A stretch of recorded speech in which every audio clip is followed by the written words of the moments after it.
Hello and welcome to a number talk. Today we are looking at the expression 18 times 9.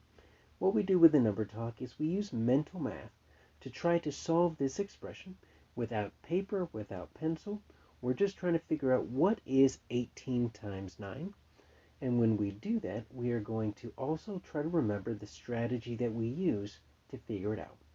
So go ahead and pause the video, figure out 18 times 9, keep a hold of that strategy in your brain, and then unpause it and we will find all the different ways that we can solve it.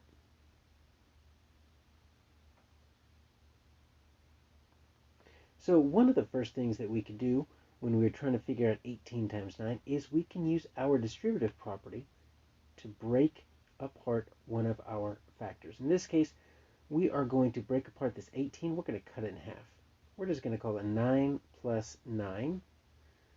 Then we're going to distribute that times 9 into both of those addends to make some partial products. So instead of a big multiplication of 18 times 9, we can do two smaller multiplication problems.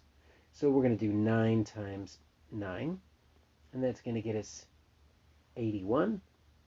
Then we're going to do another 9 times 9, and that's going to get us another 81. And that makes it really easy to add up. That's going to equal 162. So hopefully that's the answer that you got.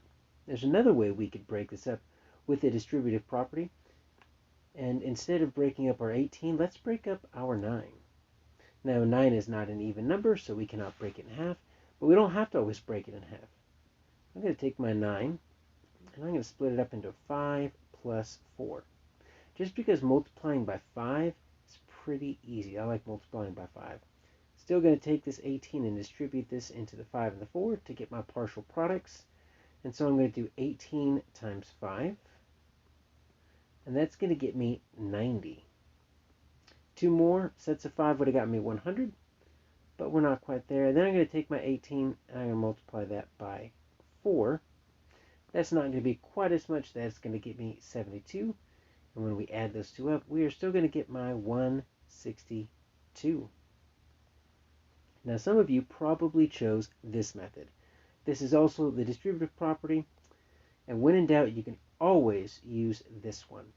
And that's where we take our larger factor, break it up using place value. Think of tens and ones. 10 plus 8 is 18 if we're looking at it in expanded form. We're going to take the same thing. We're going to take this 9, distribute it out to the 10 and the 8, our two addends, to make our partial products. We're going to take our 10, multiply that by 9, and we'll get our 90. And then we're going to take our 8 and multiply that by 9. We're going to get our 72. And once again, we get our same answer of 162. Now here's a method we can't use with every single problem, but it actually works here. This is compensation. So what we're going to do is we're going to take our 18 times 9. We're going to think, you know what, if I added 2 more to that 18, I could make it 20. And 20 times 9, that'd be easy. Right? If I take 20 times 9, look at this whole thing. 20 times 9, well, that's just going to be 18 with a 0. That's 180. But remember, I added 2 extra sets of 9. So I got to get rid of these 2 sets of 9. That's why we put that little gray bar there. So I've got to take my 180 and I got to get rid of this 18 right here. And guess what that's going to give me?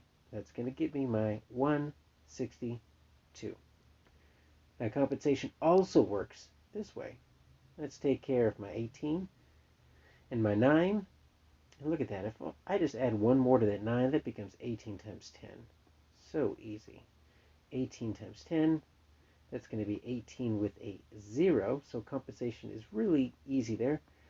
But I did add an extra set of 18 with that plus 1, so I need to get rid of that extra set of 18, and guess what I get? 162. Now, we can also use the associative property. So this helps us group numbers in different ways. I'm going to take my 18 times 9. And what I'm going to do is I'm going to take my 18. I'm going to break that up into 2 times 9. Now, this isn't like the distributive property where we break up one of our factors into addition, we're going to keep it as factors. Because when we have 3 or more factors, we can use this associative property. That's the grouping property. And that lets us change the groupings of our factors. So what I'm going to do is, instead of 2 times 9 in parentheses, I'm going to shift the parentheses over. I want 2 groups of 9 groups of 9. And you notice my factors are the same. 2 times 9 times 9. I'm just making it look slightly different. Because here's my 1, 2, 3, 4, 5, 6, 7, 8. Here's my 9 groups of 9. Well, I know what 9 times 9 is. That's pretty easy. That's 81. And I've got 2 of those groups. So I've got 2 sets of 81, and guess what I'm going to get? 162. And then finally, we can also use the associative property here. We're going to take our 18 times 9,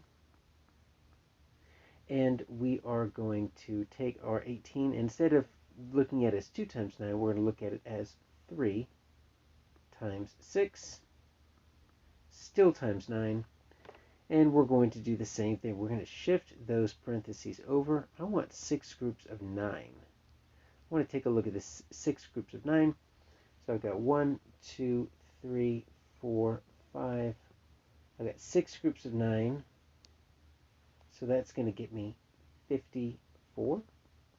And you see I've got 3 groups of 6 groups of 9. So I need an extra 54. That's going to get me 108. And an extra 54. That's going to get me my 162. So these are just a few ways that you can solve this expression of 18 times 9. If you found another way, that's fantastic. Go ahead and leave that as a comment on the video. If you are a teacher, you can find this slide deck for your own use on my website, 5minutemath.net.